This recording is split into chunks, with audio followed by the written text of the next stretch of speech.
shining supreme.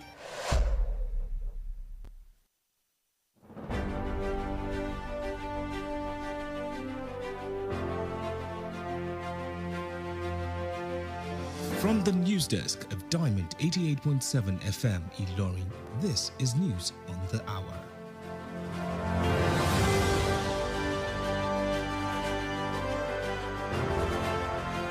In the headlines, FCT orders crackdown of illegal hospitals, quack doctors in Abuja. Kwara police confirm kidnap of senior local government officials on Omoaron Ilorin Road. Bayelsa government urges Inspector General to investigate shooting at pro-Wike group's rally. On the foreign scene, Iran explosion, death toll rises to 28. In sport, AFCON Under-20 competition kicks off in Egypt. A very good afternoon to you, and thank you for staying with us on Diamond 88.7 FM. This is news on the hour. I am Nedu Okorie. We bring you details of the news after this break. Do stay with us. Is there any opportunity in this country? May I don't lose hope. Oh my God, jackpot. Leaving the country may not be the solution that you think it is. Don't make leaving Nigeria the only solution to your life's challenges. Japa because you want to, but stop raising it as a solution to national issues that you can work on and fix. Nigeria will always be your home, and together we can make it better. This message is reaching you from Diamond 88.7 FM Ilorin.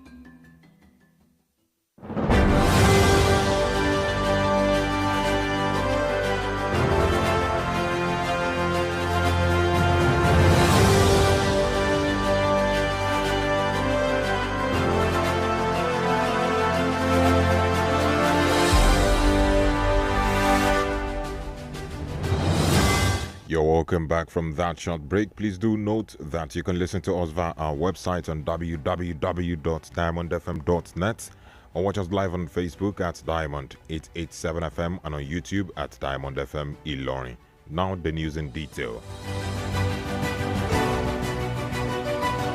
The Minister of the Federal Capital Territory FCT, Nyesom Wike, has directed a total clampdown on unregistered hospitals and quack medical personnel operating in the FCT. The Senior Special Assistant on Public Communications to the Minister, Mr. Lere Olayinka, disclosed this in a statement in Abuja. Olayinka explained that the Minister gave the directive while reacting to the death of a pregnant woman at a private health facility located in Durumi, Abuja, following a cesarean section. According to him, the minister has warned that anyone found operating an illegal facility or working in an unregistered health facility should be arrested and prosecuted.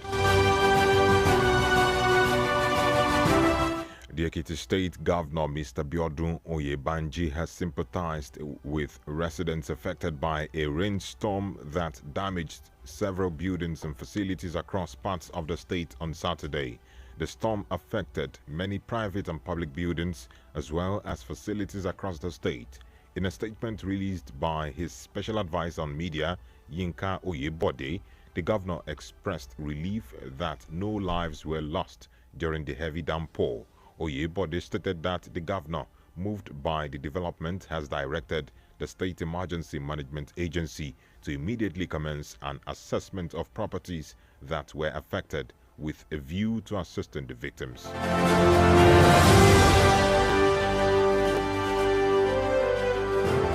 And moving down to Kwara State, the Kwara State Police Command has confirmed the abduction of some senior officials of the Kwara State Local Government Service Commission by gunmen along the Omoaron Ilorin Road. The victims, identified as the head of the legal department of Okorie Local Government, Elizabeth Arinde, and the head of personnel management of the same council, whose name has yet to be confirmed, were kidnapped while returning to Ilorin for the weekend. In a statement signed by the police public relations officer, SP Adeton Ejire Adeyemi, on behalf of the Commissioner of Police, Victor Adekimiojo, the command confirmed the incident. It was gathered that a total of 7 individuals were abducted at Kona Lane along the busy expressway. Eyewitnesses said the gunmen ambushed the 2 private vehicles and led their captives into the nearby bush. According to SP Adeyemi, following the report, the police, in collaboration with the military and local vigilantes, launched a swift rescue operation. And moving over to Bayelsa, the Bayelsa state government has called on the Inspector General of Police, Kayode Egbetokun, to investigate the shooting that occurred during a rally organized by the new associates at the Church of God Mission Campground, Igbogene Yenogwa. In a statement issued by the Commissioner for Information, Orientation and Strategy, Mrs. Ebiowu Koku Obiai, the government condemned the incident and urged the police to identify and prosecute those responsible. The statement urged the police to immediately commence an investigation to bring to book anyone found culpable, while noting that the event negated guidelines for political activities as stipulated in the Electoral Act and by the Independent National Electoral Commission. The government observed that it was held on the campsite of a religious organization. It warned political groups in the state not to drag religious organizations into their partisan activities that desecrate sacred places of worship.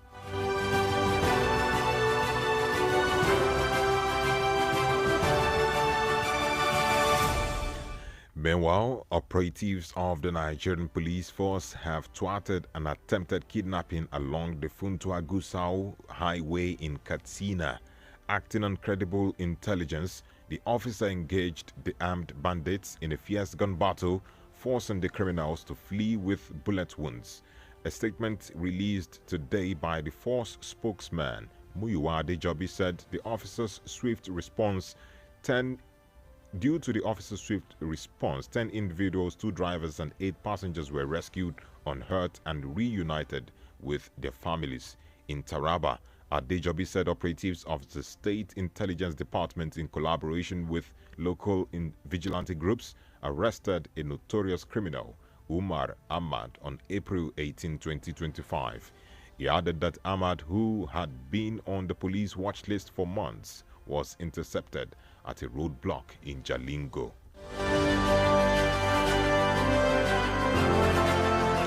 And that's it on the local scene. The news is reaching you from Diamond 88.7 FM Ilorin. We go on a break now. When we return, we'll bring you foreign and sports news. Do stay with us. Follow us on social media, Facebook, Twitter, and Instagram at Diamond 887 FM. Diamond FM, shining supreme.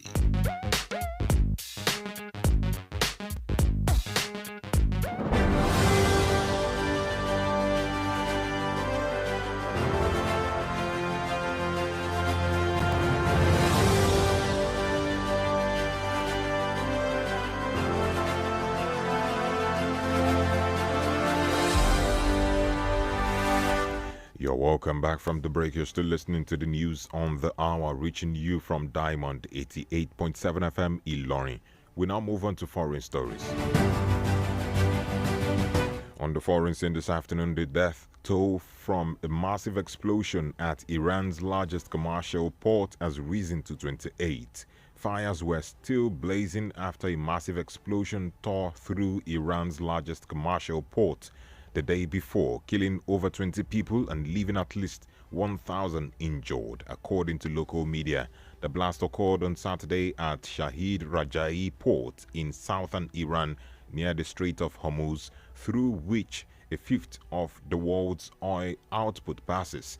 The port's customs office said in a statement that the explosion probably resulted from a fire that broke out at the hazardous and chemical material storage depot. Speaking today at the scene, Interior Minister Eskandar Momeni said the situation has been stabilized in the main areas of the port. Still on the foreign scene, Lebanon's health ministry said an Israeli drone strike on a border town has killed 1 person. The latest attack despite a ceasefire that ended a war between Israel and Hezbollah militants. The ministry reported in a statement that one person died as a result of the drone strike launched by the Israeli enemy on the town of Hauta in southern Lebanon. Local media said the man was killed while working on his chicken farm. There were no immediate comment from Israel, which has continued to carry out regular strikes in Lebanon despite the November truce that sought to halt more than a year hostilities with Hezbollah, including 2 months of all-out war. A pair of Israel strikes last week killed a militant leader in the coast south of Beirut and one person who Israel said was a local Hezbollah commander in South Lebanon's Tad district. And that's it on the foreign scene. We now move on to sports stories. The 2025 Africa Cup of Nations will kick off today in Egypt with 13 teams competing for the ultimate prize. Nigeria's Flying Eagles, the most successful side in the history of the competition, will be gunning for a record-extending 8th title. Aliyu Zubairu's side are drawn in Group B with Tunisia, Morocco and Kenya. The Flying Eagles will begin their campaign against Tunisia at the June 30 Stadium Cairo on Thursday.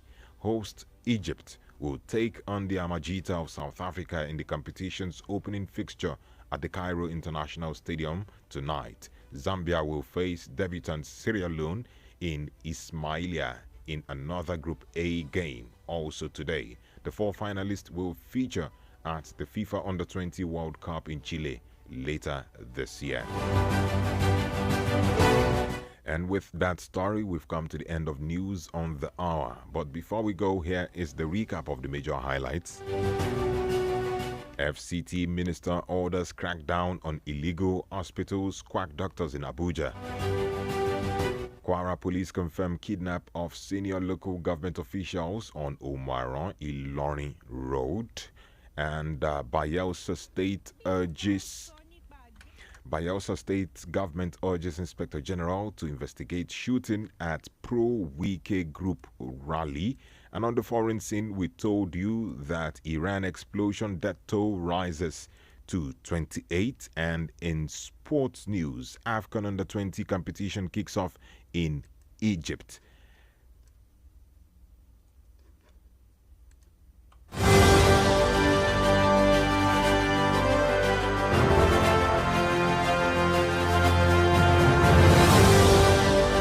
And before we wrap up, did you know that on this day in 2007, a truck crashed into the convoy of the Edo State governor, which resulted into the death of 2 journalists and 1 cameraman?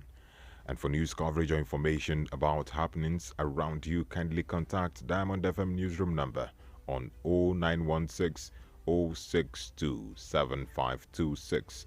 0916 062 7526. The news on the hour was edited by Abiodun Akinwumi. My name is Nedu Okorie. Thank you for listening to your Shining Supreme station, and stand by for the news on the hour in Yoruba. A very good afternoon to you.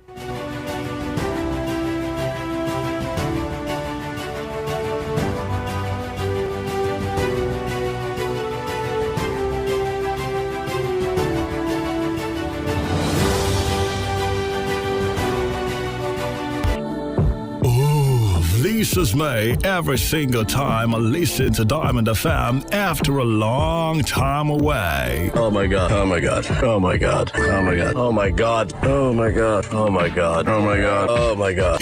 Yeah, that's right. There's just something about how the amazing program and the content, ooh, the music blows me away every single time. And Diamond FM, it's memorable radio every single time.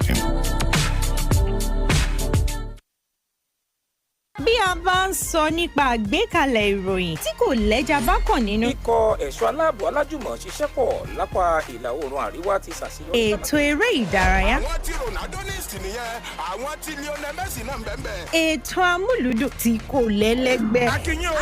Akínyìn àlùyìn lọ́gọ́nù lórílẹ̀‐èdè nàìjíríà. mélòó la ń kà nínú eyín adípèlé Diamond 88.7 FM ọ̀rẹ́ tímọ́tímọ́ tí kò ní fi í sílẹ̀ nígbà kọ̀ọ̀kan. látinú yàrá ìròyìn Diamond 88.7 FM Ìlọrin ìròyìn ẹ̀kúnrẹ́rẹ́.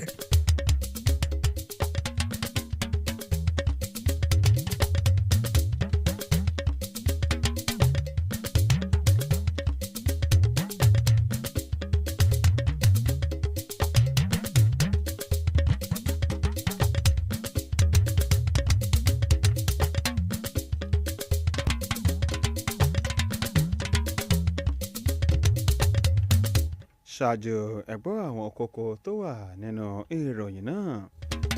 mínísítà fún ìlú àbújá wike pàṣẹ kó fi páńpẹ́ òfin gbé àwọn èèyàn tó nílé iṣẹ́ wòsàn láì gba ohun tẹ̀jọba nílùú àbújá. iléeṣẹ́ ọlọ́pàá ilẹ̀ yìí ẹ̀ka ti ìpínlẹ̀ kwara fìdí ẹ̀ múlẹ̀ wípé wọ́n ti kó àwọn kan nígbèkùn lójú ọ̀nà márosẹ̀ ìlú mọ̀rán sí ìlú ìlọrin. ìjọba ìpínlẹ̀ bayelsa ké sí ọ̀gbẹ́gbà ọlọ́pàá ilẹ̀ yìí ẹgbẹ́tòkun kó tán náwádìí ìṣẹ̀lẹ̀ ìbọn yíyí kan tó wáyé nígbètò kan yíyí nógùà. ní ilé òkèrè àwọn èèyàn 28 dágbére fáyé ní ilẹ̀ iran látàrí ìṣẹ̀lẹ̀ ìbúgbàmù kan tó wáyé. ìdíje ilẹ̀ adúláwọ̀ afcon ti àwọn agbábọ́ọ̀lù tọ́jọ́ wọn kò tí ì tó gọ̀ọ́dún yóò gbéra sọ lónìí ní ilẹ̀ Egypt. ẹ̀ka àsán akíwá pé a kó ìsinmi òní ìròyìn ẹ̀kúnrẹ́rẹ́ láti ìkànnì Diamond 88.7 tó wà nílọrin ní ìpínlẹ̀ Kwara Taiwo Adeyemi oníròyìn yìí ẹ lè gbọ́ wa kẹ̀tẹ̀kẹ̀tẹ̀ jákèjádò àgbáláyé ní ojú ìtàkùn www.diamondfm.net ẹ̀kọ́rin náà bọ̀ lẹ́yìn ìsinmi ráńpẹ́ yìí lẹ́ẹ̀kan sí akínyìn pé ẹ kú ìkàlẹ̀. Ọlọ́run kíkọ̀ rẹ ní opportunity báyìí my ex ni ó jápa ni. o lè ṣídìí kúrò nílẹ̀ nàìjíríà tán pátápátá gbà bẹ́ẹ̀ o kò ní ṣàìní àwọn ẹbí ọ̀rẹ́ àtolùfẹ́ rẹ lórí ilẹ̀ náà o lè jápa nítorí tí o fẹ́ láti ṣe bẹ́ẹ̀ ṣùgbọ́n sinmi rírannu mọ́ gẹ́gẹ́ bí ọ̀nà àbáyọ kan sí àwọn ìṣòro tó ń kojú orílẹ̀-èdè yìí lápapọ̀ kódà bí o bá tilẹ̀ kó gbogbo ohun tí í ṣe tirẹ̀ kúrò nílé síbẹ̀ ilé ẹni ní ilé ẹni ìlú rẹ ní nàìjíríà jẹ́ yóò máa gbé ọ lọ́kàn lájò. ìmọ̀ràn yìí ló ń dé sétí ìgbọ́yìn láti ìkànnì Diamond 88.7 Ìlọrin.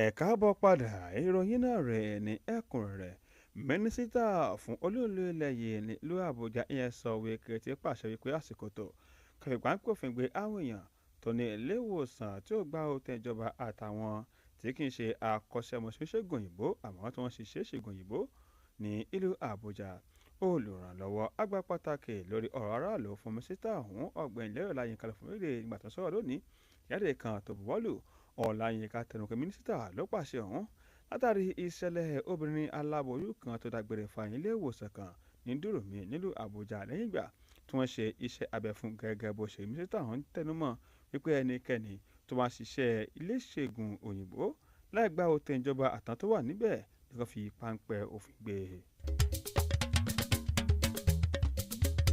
ní ìpínlẹ̀ èkìtì gómìnà bíọ́dún oyèbáyé ti dárò pẹ̀lú àwọn olùgbé ìpínlẹ̀ ọ̀hún látàrí ìṣẹ̀lẹ̀ ìjì líle tó ṣe àkóbá fún ọ̀pọ̀lọpọ̀ dúkìá káàkiri tìbútòrò ìpínlẹ̀ ọ̀hún ní àná ọjọ́ àbámẹ́ta ìṣẹ̀lẹ̀ ọ̀hún ló ṣàkóbá fún ilégbèé àwọn èèyàn àti àwọn ilégbèé ìjọba káàkiri tìbútòrò ìpínlẹ̀ èkìtì ìrìnàjò kan tó lòdì látọwọ́ olùbádámọ̀ràn pàtàkì lórí ọ̀rọ̀ ròyìn sí gómìnà ọ̀hún yínká oyèbọ̀dé tẹnumọ́ pé gómìnà ṣàlàyé pé inú dùn wípé ẹnikẹ́ni kò bá ìṣẹ̀lẹ̀ náà rìn oyèbọ̀dé tẹnumọ́ pé gómìnà ti pàṣẹ fọ́jọ́ ìjọba ní ìpínlẹ̀ èkìtì ṣe pàjáwìrì kórè kó ṣe àyẹ̀wò síṣẹ̀lẹ̀ ọ̀hún kó ṣe ìrànwọ́ fún àwọn èèyàn tó fara káṣá nínú rẹ̀.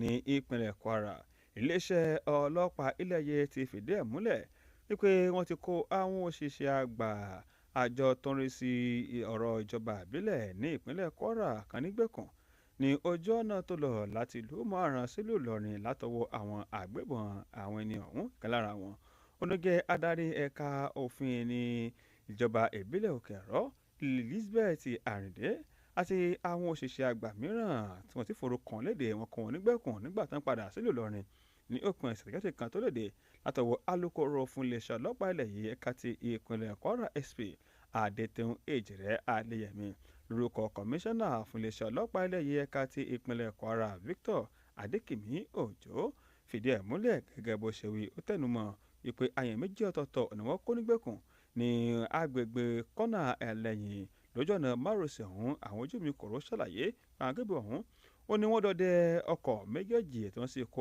àwọn èèyàn inú rẹ̀ lọ sí kan wọn sínú ìgbèkùn lọ sínú igbó kan tó wà ní ẹ̀bá ọ̀nà gẹ́gẹ́ bí ó ṣe fohùn lédè alukoro fún iléeṣẹ́ ọlọ́pàá ilẹ̀ yìí ẹ̀ka ti ìpínlẹ̀ Kwara ọ̀hún Èjìrẹ́ Adéyẹmí tẹnumọ́ pé ní báyìí wọ́n ṣiṣẹ́ aláàbò ti bẹ̀rẹ̀ ìgbésẹ̀ láti lè pé wọ́n dóòlà ẹ̀mí àwọn èèyàn náà. ní ìpínlẹ̀ Bayelsa ìjọba ìpínlẹ̀ Bayelsa ti ké sí ọ̀gá àgbà ọlọ́pàá ilẹ̀ yìí Káyọ̀dé Ẹ̀gbẹ́tókun kó tó níwádìí ìṣẹ̀lẹ̀ ìbọn yínyìn kan tó wáyé níbi ètò kan tí wọ́n gbé kalẹ̀ láti ọwọ́ ẹgbẹ́ kan tó ń jẹ́ ní associate ní gbọ̀ngàn tí ilé ìjọsìn Church of God tó wà ní Igbógẹ̀ẹ́ ní ìlú Yonogo àtẹ̀jáde kan tó léde láti ọwọ́ kọmíṣánná fún ọ̀rọ̀ ròyìn tanijí aráàlú ìlànà à ń tẹ̀lé ní ìpínlẹ̀ Bayelsa arábìnrin Ebuwu Okoku Obi yẹn fìdí ẹ̀ múlẹ̀ péjọba ìpínlẹ̀ Bayelsa ló bu ẹnu àtẹ́lu ìgbésẹ̀ náà gẹ́gẹ́ bó ṣe wí òṣìṣẹ́ ọlọ́pàá gàtànáwádìí ìṣẹ̀lẹ̀ ọ̀hún àwọn tó wà nídìí rẹ̀ kó sì fi páńpẹ́ òfin gbé wọn ó tẹnumọ́ pé ètò ọ̀hún ó ní kò ní ṣe pẹ̀lú ọ̀rọ̀ òṣèlú gẹ́gẹ́ bí àlàkalẹ̀ tó dìbò nílẹ̀ yìí àti àlàkalẹ̀ àjọ tó dìbò lẹ̀ yìí INEC ìjọba tẹnumọ́ wípé ètò ọ̀hún ló wáyé ní ilé ìjọsìn tí wọ́n ti ń sin Ọlọ́run ó wá tẹnumọ́ tó sì ké sáwọn olóṣèlú ká má fi ọwọ́ òṣèlú lọ ṣe àkóbá fún ilé Ọlọ́run.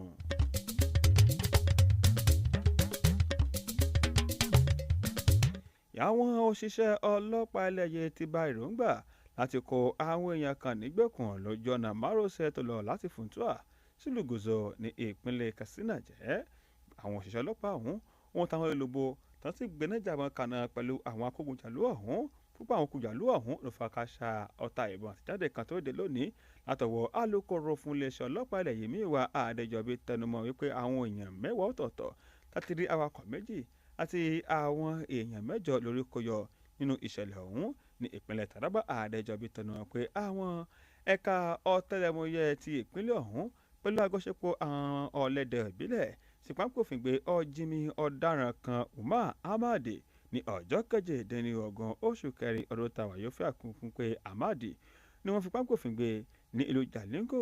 Ahmad wọn ti ń wá látọ̀rọ̀ òṣèlú ọlọ́pàá ilẹ̀ yìí fún ọ̀pọ̀lọpọ̀ oṣù. ìròyìn ẹ̀kúnrẹ́rẹ́ ni àmúwáṣe etí gbọ̀nyìn láti ìkànnì Diamond 88.7 tó wà nílọrin ní ìpínlẹ̀ Kwara. lẹ́yìn ìsinmi ráńpẹ́ yìí a lọ sílé òkèrè níbi tí àwọn èèyàn tí wọ́n tó méjìlélọ́gbọ̀n ṣàgbére fàyè látàrí ìṣẹ̀lẹ̀ ìdúngbàmù tó wáyé ní ilẹ̀ Iran. lẹ́ẹ̀kan sí akínyìn pé ẹ kú ìkàlẹ̀.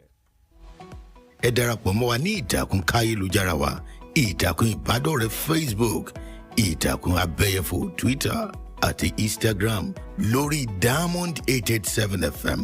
Diamond FM, shining supreme.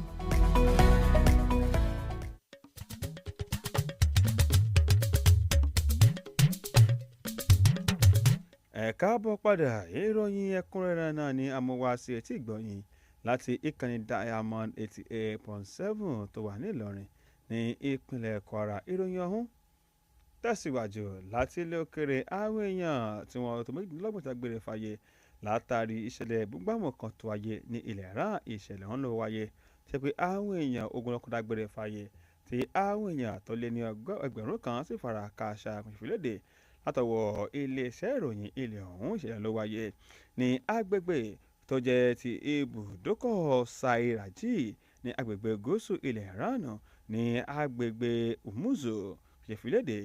ìṣẹ̀lẹ̀ ọ̀hún nígbà tán fìdí ẹ̀ múlẹ̀ láti ọwọ́ iléeṣẹ́ tó jẹ́ ti aṣọ́bodè ní ilẹ̀ ọ̀hún fìdí ẹ̀ múlẹ̀ wípé ìṣẹ̀lẹ̀ ló wáyé látàrí àwọn kẹ́míkà tí wọ́n lò tó sì gbaná nígbà tó ń sọ̀rọ̀ mínísítà fúnra abẹ́lé ní ilẹ̀ Iran Askandar Moumeni ṣàlàyé pé ní báyìí ìṣẹ̀lẹ̀ ọ̀hún ó ní wọ́n ti borí rẹ̀ ní ibùdókọ̀ ọ̀hún.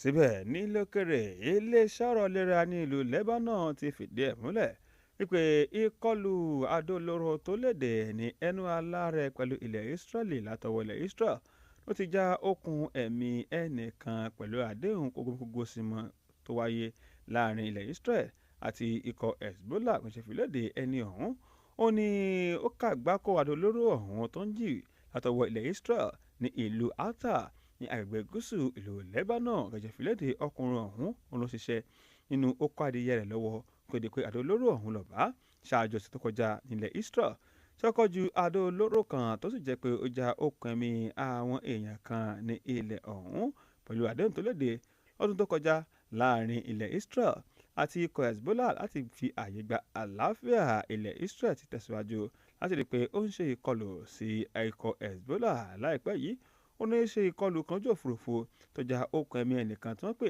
gẹ́gẹ́ bí èèkàn adarí ikọ̀ Hezbollah ní àgbè Taiwo ní ilẹ̀ Lebanon. lábala ìròyìn eré ìdárayá ìdíje ilẹ̀ adúláwọ̀ táwọn ọkùnrin tọ́jọ́ wọn kò tí ì tó 100 tọdún yìí yóò gbéra sọ nílẹ̀ Egypt lónìí pẹ̀lú ikọ̀ àgbábọ́ọ̀lù 13 tí ó kópa nínú rẹ̀ ikọ̀ Fly Eagles ilẹ̀ yìí òyìn gbìyànjú láti gba ìdíje ọ̀hún fún ìgbà kẹjọ ikọ̀ wọn ti Aliyu Suberu Nkosodi ló wà ní ìsọ̀rí kejì pẹ̀lú ilẹ̀ Tunisia ilẹ̀ Morocco àti ilẹ̀ Kenya yóò gba ìdíje àkọ́kọ́ rẹ̀ pẹ̀lú ilẹ̀ Tunisia ní pápá ìṣeré June 30 ní ọjọ́bọ̀ ní ìlú Cairo ilẹ̀ Egypt tó gbàlejò ìdíje ọ̀hún yóò kọ́ wàákò pẹ̀lú ikọ̀ Amachita tilẹ̀ South Africa nígbà tán pàdé ní pápá ìṣeré tó wà nílùú Cairo ní àṣálẹ́ òní ilẹ̀ Zambia yóò wàákò pẹ̀lú ilẹ̀ Sierra Leone ní Ismaila nínú ìdíje ìsọ̀rí kìíní mìíràn lónìí àwọn mẹ́rin tó bá kẹ́yìn ní ìdíje ọ̀hún táwọn ẹ̀kọ́ sẹ́kọ̀ọ́ àṣekágbá òun lọ sí ìdíje àgbáyé tilẹ̀ Chile yóò gbàlejò rẹ̀ nínú ọdún tá a wà yìí.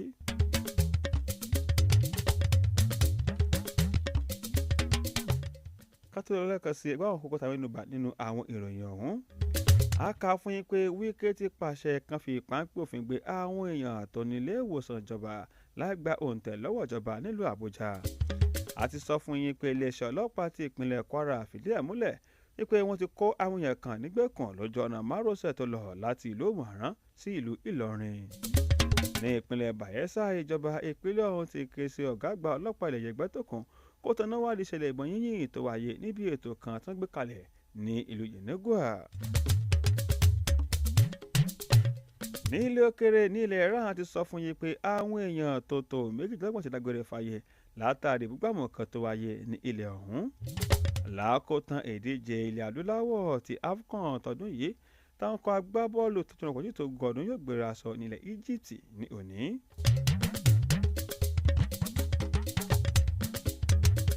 lọ́jọ́ 2007 ó ní ọkọ̀ akérò kan lọ gba ọkọ̀ tó ń tẹ̀lé gómìnà ìpínlẹ̀ Ẹdó nígbà náà tó sì já okùn ẹ̀mí àwọn oníròyìn méjì àti ayàwòrán kan ní báyìí ẹ ti mọ̀ ẹ lè pè sórí nọ́mbà yìí 0916 06756 0916 07526 fúròyìn tó bá lọ ní agbègbè yín Abíọ́dún Akínwùmí ní olóòtú ìròyìn Táíwò Adéyẹmí olóòtú tó kà á ṣètì gbọ̀yìn ẹ ṣé gan tí ẹgbẹ́ ìkànnì Diamond 88.7 tó wà ní Ìlọrin ní ìpínlẹ̀ Kwara lẹ́ẹ̀kan sí akínyìn pé a kú ìsinmi òní.